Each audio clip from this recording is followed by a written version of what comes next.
Okay, so we get these two equations, and we're supposed to solve the system. Okay, so notice there's numbers in front of all these x's and y's, numbers that are not 1. So again, when there's numbers that are not 1,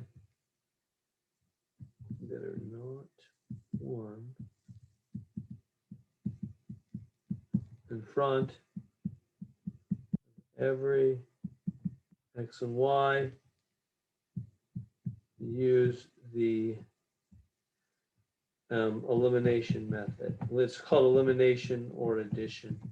Elimination / addition. I'll give it both names.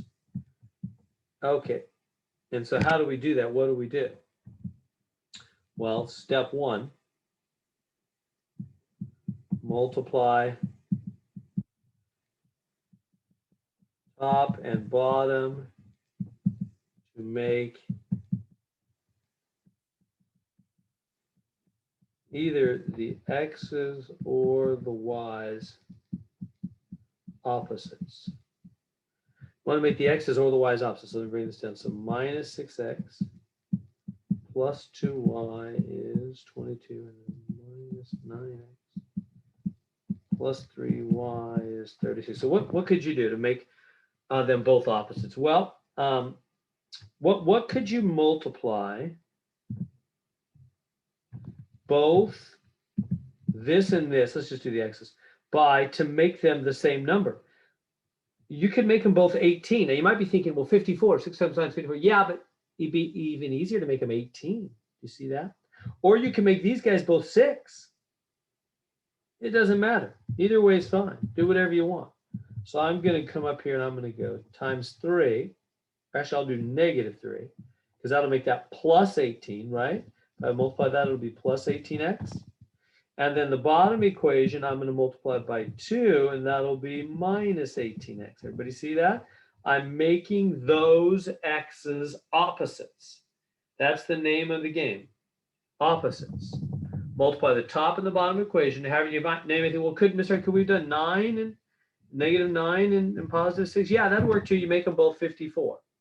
X, that's fine. It doesn't matter. Anything to make them opposites will work. Okay, so then it goes all the way through. So that's going to make the x's eliminate, right? That's my whole plan here, is that. So anyway, so we get, when that minus 3 multiplies on through, we get plus 18x minus 6y minus 66. And then on the bottom, that 2 is going to multiply on through. Minus 18. There's the plan. See, it's working. Okay, plus 6y. And then use your calculator, 72. Add them up. Look at that. Sure enough, the x's cancel. But lo and behold, so do the y's. We didn't even mean for the y's to cancel, but look what happened. The y's did cancel. What's this over here? I think it's like 6, isn't it? 0 plus 0 equals 6. That's not true, right? So what does that mean? What's going on here? Well, here's the story. Both x and y have vanished. So when both x and y cancel at the same time, that means one of two things. One of two things. Number one, if you get 0 plus 0 equals a number which is not true, like what we just got, that means no solution, or you can say D&E, does not exist. Whereas if you get 0 plus 0 equals 0, which is true, that would mean infinite solutions. If that happens. So there's two possible conclusions. If you get 0 plus 0 equals 0 like this, 0 plus 0 equals 6, that's not true. So remember, not true, no solution. Whereas if you get 0 plus 0 equals 0, that's true, right? This one's true. That's infinite solutions. That means there's an infinite number of solutions that can make that system true. It's not just one answer. So in that case, you want to remember this. So no truth, no solution. If it is true, then it's infinite solutions. If it's 0 plus 0 equals 0, that's infinite solutions. when both x and y cancel at the same time. That's what happened right here. Both x and y cancel at the same time. It's all or nothing, basically. It's no solution or infinite solutions.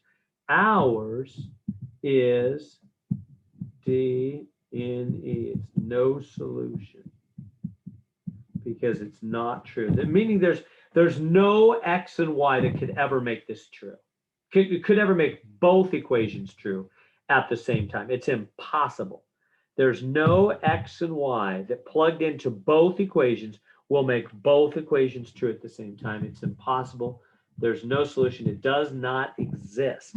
Whereas if you get 0 plus 0 equals 0, that means there's not just one answer, there's infinite answers. That's different than saying all solutions.